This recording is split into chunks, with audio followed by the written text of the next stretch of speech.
안녕하세요. 명상의 책갈피입니다. 오늘은 재혼을 앞둔 한 여성의 사연을 들어볼게요. 사연을 들으시고 좋은 해결 방법을 댓글로 남겨주세요. 안녕하세요. 저는 30대 후반 여성입니다. 아들과 둘이 살고 있는데 초등학교 1학년이에요. 남편은 아들이 3살 때 교통사고로 세상을 떠났습니다. 당시에 둘째를 임신 중이었는데 충격으로 아이도 떠나보냈습니다. 뱃속의 자식과 남편을 한 해에 떠나보내는 게 정말 나도 죽고 싶은 심정으로 만들었습니다. 겨우 아들을 붙잡고 살았지요. 당시에 시부모님의 도움을 많이 받았습니다. 물론 친정부모님도 많이 도와주셨지만 시부모님께서 멀지 않은 곳에 사셔서 많이 돌봐주셨어요.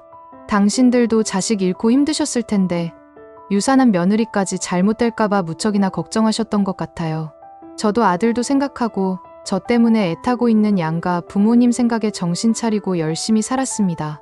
시부모님께서는 아이 데리고 캐나다의 신우댁으로 가라고 하셨지만 제가 자신이 없어서 직장 생활을 시작했어요. 집에만 있으니 힘들더라고요. 원래 간호사였기 때문에 직장을 구하는 일도 그렇게 어렵지 않았습니다. 그렇게 겨우 이겨내고 살고 있었는데 아들이 5살 되던 해에 저희가 이사를 하게 되었어요. 저도 좀 더 크고 좋은 병원으로 옮기게 되었고 나중에 학교에 들어갈 아들을 생각해서 학군을 따라 이사를 하게 되었어요. 이사는 시부모님의 권유였습니다. 아이 학군도 생각해야 하고 제 직장도 그곳에서 멀지 않으니 미리 이사를 가두는 게 좋을 거라는 의견이셨습니다. 당시 시부모님 댁에서 지내고 있었거든요. 남편과 살던 기억에 그 집이 너무 힘들고 시어른들도 오시기 힘들어 하셔서 집을 처분했던 터였습니다.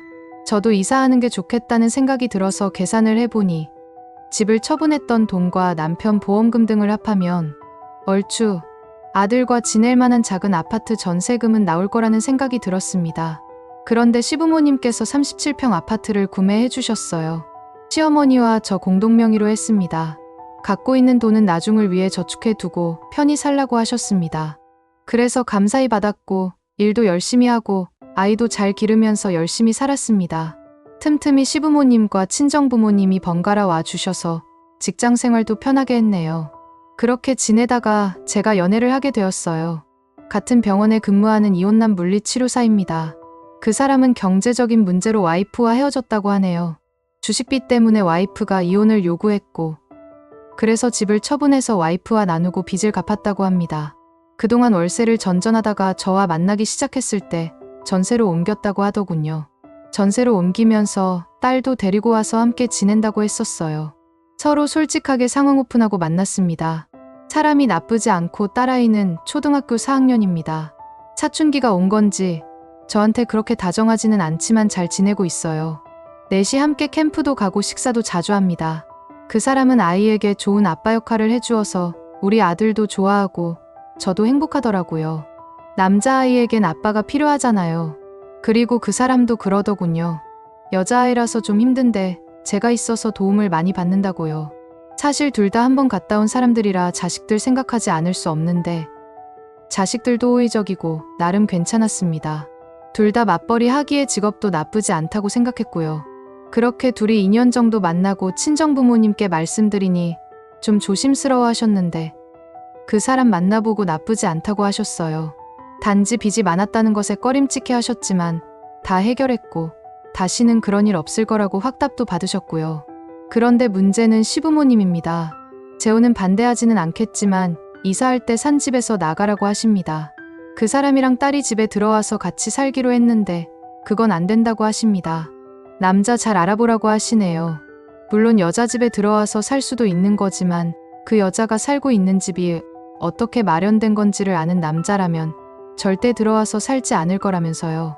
그리고 그 집은 당신들이 며느리와 손주가 편히 지내기를 바라고 손주 좋은 학교 보내려고 사놓은 집인데 다른 사람이 들어와서 사는 건 얼토당토 않은 일이라고 하세요. 그리고 결혼할 때 신혼집 마련에 들어갔던 돈도 돌려달라고 하시네요. 결혼할 때 남편은 5억 정도 아파트를 마련했는데 그중 3억을 시아버님이 지원해 주셨습니다. 남편 돈 2억은 놔둘 테니 아버님 돈 3억을 달라고 하십니다. 신혼집 처분한 돈을 가지고 있으라고 한 건 후일 손주 교육비로 쓰라는 의미였지. 며느리 다른 집에 시집 보내는데 쥐어주는 돈은 아니랍니다. 그 돈 아니어도 아파트 처분한 돈이랑 남편 유산이랑 보험금 손 하나 안 대고 남아있는데 그것만으로도 그 남자 쪽에서 싫어하지는 않을 거라고 빨리 집에서 나가라고 하세요. 그리고 또 화가 나셨는지 남편 보험금이랑 남편 돈도 어떻게 해서든 받아낼 만큼 받아낼 거라고 하세요. 시부모님만 모르는 건 아닌데 너무 하신다는 생각이 들어요.